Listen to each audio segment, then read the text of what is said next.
Je crois qu'aujourd'hui, c'est la 30e ou la 31e édition de Livres en folie.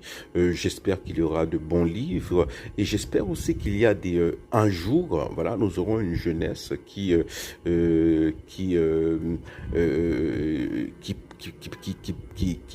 aura le goût de l'écriture, hein, et de l'histoire, qui sera sensible à l'histoire d'Haïti et parce qu'il y a des épisodes de l'histoire d'Haïti qu'il faut, voilà, qu'il faut, sur lesquels il faut écrire. Par exemple, l'occupation américaine. Bon, il y a un historien qui en a écrit dessus, mais un historien.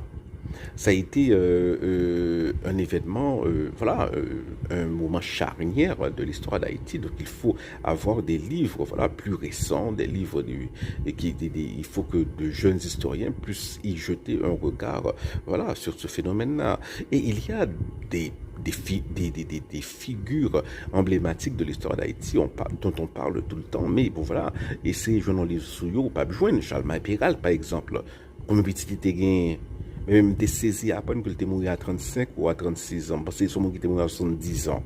Voilà, on parle souvent de Charles Perrault, mais on ne sait pas qui il est, on ne sait pas ce qu'il essayait de faire.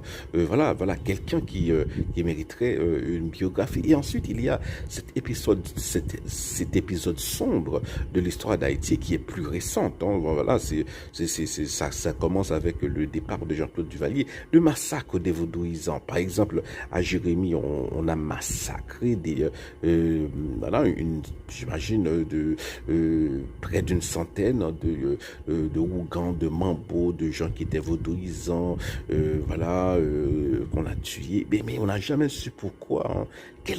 Quelle en était la raison? Voilà, ce sont des épisodes historiques qu'il faut élucider. Et voilà, c'est la raison pour laquelle il nous faut une jeunesse, pas seulement des ingénieurs, des médecins, des infirmières. Voilà, tout ça, c'est nécessaire. Et nous avons aussi besoin des gens qui s'intéressent soit au sens social, aux humanités, hein, à la philosophie, à l'histoire, aux sciences politiques au pluriel. À la fiction, voilà, ce sont toutes ces choses qui vont former l'inconscient collectif d'une nation. Hein. C'est le rôle de la littérature, hein, de faire ça, de préserver la conscience, de faire former, de préserver la conscience collective d'une nation.